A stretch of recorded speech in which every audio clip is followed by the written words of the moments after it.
po sa lahat.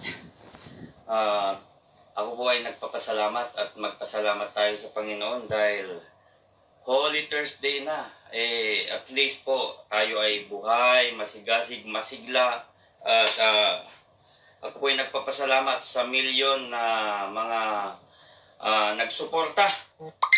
Ito po ay malaking bagay dahil ito po ay sinusulong natin ang ikabubuti at posibleng solusyon para sa ating hinaharap ngayon. Alam ko po na marami pong nag-aabang sa anumang updates at inabot na po tayo ng lockdown. Pasalamat pa rin tayo dahil nandiyan ang Panginoon at tayo po ay talagang patuloy na lumalaban. Alam niyo po, napakalaking bagay po na huwag tayong ma-depress at huwag tayong malungkot.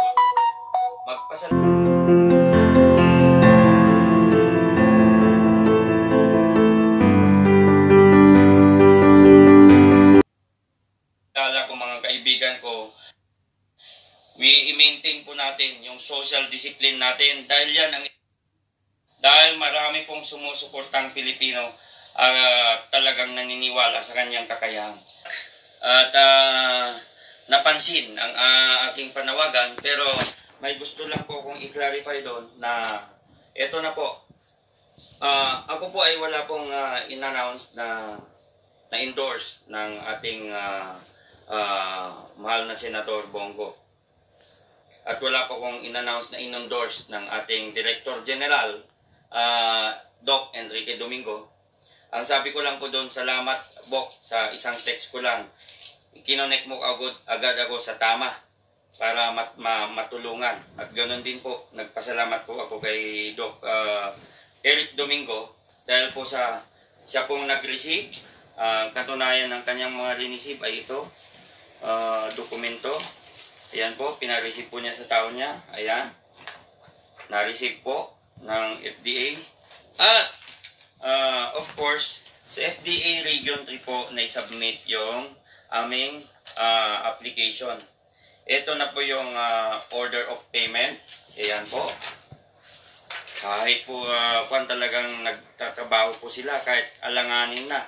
Dahil napakalaking talagang tulong ng mga taga-FDA at nagpapasalamat po kami sa inyo. Mabuhay po kayo, lahat ng taga-FDA.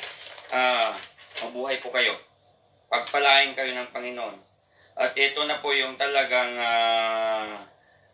nakalagay doon, product type, drugs, distributor, importer, exporter, wholesaler, etc. Name of establishment, ako, Agnes Pabunan Medical and Obigay Clinic. Ayan po yung kanya. At ito na po yung nabayaran na po online. Na late man po, hapon na po ito nakapasok sa online kasi nagsarado na po yung land bank. Ito po. So, praise God. Palakpakan natin ang Panginoon dahil napakabuti. Talagang naniniwala po ako sa divine intervention. At tuloy-tuloy po yan. Ang sabi ko po, I will stand on my ground dahil nakita ko na ito ay talagang magkakatulong sa atin at subok na at maraming patunay na. Nung nandun po kami, kumalat ang mga tao ko. Nag-iwan ako ng magpoposte doon, magbantay. May mga taga-krami na pumupunta doon, nagre-request sila na tulungan ang kanilang kasama na nakalakda. PUI na po dyan. Dahil nasubukan na po nila ito. At talaga pong, ito po ay matagal na. At ito po ay wala po kaming binebenta. Wala po akong in-announce doon na magbenta na kami. Ito po ay aking tinutulungan upang mapabilis ang proseso para magamit na sa taong bayan kung ano man po yung talagang kakailanganin, talagang gamitin na po. Kasi ito po ay mahalaga po para sa ating ngayon sa panahon na ito. Ito po ang niya, ito po ay hindi bagong gamot at hindi po Prodex B ang ginagamit nila doktor. Hindi po Prodex B na nakalagay dito. May annotation po dito na galing ng office nung pina-orderan niya ng cease and desist order. Ano po nakalagay dito? The Pabunan Medical Clinic has never been using Prodex B. Hindi po Prodex B ang ginagamit. At na-mention po yan ni Idol Rapi Tulfo. Mabuhay kayo dyan. Talagang idol kita noon pa man. Meron po nga, nakasama ko po pala si utol natin at idol natin si Mon Tulfo nung panahon ni the late Napolcom Commissioner Mario General, ang aking tukayo. At sa shooting din. Shooter po yan si Idol Mon Tulfo. Mabuhay ka. Ikaw, siya pong nag-award sa akin nung sa trophy ko, sa 9th Division. Dahil pare-pareho kaming champion. Salamat. Ito po ay matagal ng gamot at ito po ay may US patent. At ito po ay talagang katunayan na ang gamot na ito ay talagang matagal na. Ang US patent po niya is ito po. Ayan. Kumpleto po yan. Yan po. Magkaiba po yung Cobranin, yung para sa snake bite. At ito pong antiviral na talagang may kakayahan. Ito po yung mga proseso na ginagawa namin at talagang humingi kami ng kung pwede ma-lift yung cease and desist order ng FDA kasi po talagang kailangan po marami pong nagpupunta doon. Katunayan po, ito po galing po ng Camp Crame ngayon at basahin ko po sa inyo. Ang sabi po nila is Willie G. Fabunan, MD, Consuelo Norte, San Marcelino, Zambales. Dear Dr. Fabunan, I wish to express my gratitude for the adjuvant treatment you rendered us with regard to our minor illness, manifested by colds, minor headache, and sore throat last February 2020. Coupled with physical conditioning, the injectable booster has made us well.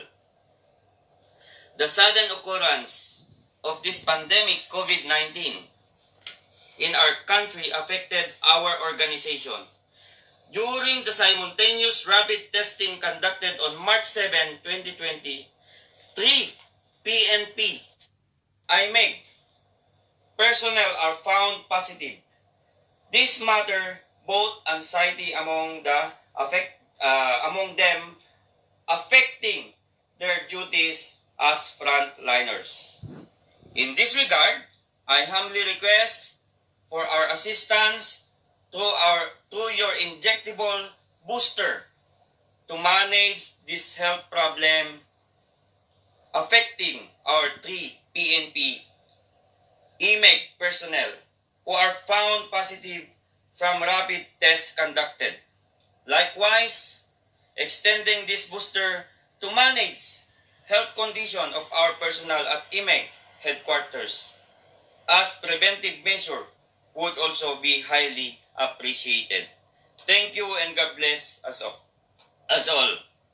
Ayaw ko na pong banggitin yung pangalan, but Idol Rapi, kung gusto mong furnishan kita nitong copy, I can furnish you para po ma-clarify mo din yung mga nagtatanong po dyan. Kami po ay hindi nagmamadali, pero as planned na nga po talagang marami pong volunteers. Maraming nagbo-volunteers at yung nakasubok na po. At may patotoo po yung nagkaroon ng COVID-19 na nag-positive na na-confine sa Cardinal Santos. Gusto nga po sanang pumunta. Kaya lang, dahil po sa lockdown, hindi po siya makapunta. Pero, nakausap ko personally in the phone at may nag-investigate na nurse na asawa ng kasama ko sa Batch 91. Bok, salamat sa patutuong sinend mo sa akin. At ito po ay babasahin ko rin. Nurse po yung asawa niya. At in-investigate niya po yung pasyente na na-confine. Doon po sa Cardinal Santos. Ang nangyari po ganito sa personal na pag-uusap namin, nagkaroon siya sa right lungs sa x-ray. Sumakit ng sobra yung ulo niya. Halos hindi niya makayanan. Nahihirapan siyang huminga. At nagsusuka na rin siya. Alam mo po, pinauwi na siya ng Cardinal Santos. Then hintayin na lang yung result. Then sinabi siya, i-isolate mo yung sarili mo. Nalulungkot na po yung tao. At buti na lang po, yung kapatid niya ay kaibigan ni Dr. Pabunan. Ito pong nangyari. Pinadalan sila ng gamot. Then in-inject. Ang kwento niya sa akin, nung pagka-inject, nakaramdam siya kaagad ng kaginhawaan. Then, sinunod po yung advice ni Dr. Pabunan. Okay? After 3 days, balik na ang kanyang lakas at masigasig na siya. After more or less 5 days yata o 6 days, tumawag na po yung doktor niya na nag-check up sa kanya. Kasi nagpa-check up pa pala siya sa St. Luke. And then, nung hindi niya kaya, nagpa-confine na siya sa Cardinal Santos. Eto na, nung tumawag yung doktor. Nag-aalangan daw yung doktor na sabihin sa kanya kung ano yung nangyari. At karamihan daw ng sabi ng doktor niya, alam mo, habang nagsasalita ako, 1-2 salita pa lang pag tinawagan ko yung patient ko, humihinto na pag sinabi ko yung result. Bakit ikaw hindi ka huminto? Sabi daw niya, Dok, wala na pong problema sa akin. Masigla na po ako. Ayaw po namin magbigay ng false hope sa inyo. But ito po ay patutuunan ng mga tao at marami pang may letter pa na darating from Camp Crame supporting the documents para ma-lift po yung cease and desist order ng FDA. Kasi po, nangangailangan na yung Camp Crame, kailangan iligtas natin yung mga kapulisan natin dyan. Kailangan po nila si Dr. Pabunan at talagang kahapon, gabi na ako dumating for this reason na talagang maayos po yan. Sakit nga po ng ulo ko ngayon dahil hating gabi na ako dumating, ang layo ng Zambales, pinuntang ko doon. Dahil po sa mga offensive na po yung galaw para makatulong. And then nagkaroon ng kuro-kuro doon kung sakali man na talagang pumayag yung mga volunteers, gawing testing ground, neutral ground ang Camp Crame. Andyan ang presence ng DOH, FDA at ibang mga expert. Then let the Pabunan to administer the drug injecting o kung paano nila gawin yan. Yan po ang plano. Marami po kasing volunteers ngayon at marami po akong nakausap na nagsubok na. Nakasubok na sa gamot na ito. May mga nag-PUI na nga po, mga PUI na pumunta po sa bahay nila. At yung ngayong kaninang naputol na sinasabi ko, nag-iwan ako ng tao doon para mag-monitor. Nakita niya yung mga in and out ng mga presence ng mga military personnel natin doon. Talagang yun po, nagpapatuturo sila. Pumunta ibang tao ko sa iba't ibang lugar ng San Marcelino at talagang sinasabi nila mahusay po ang gamot na yan. But of course, we have to follow the regulation ng FDA. Yun lang po, matagal na po itong gamot kasi itong kanya, itong patent niya is 2001, okay? 2001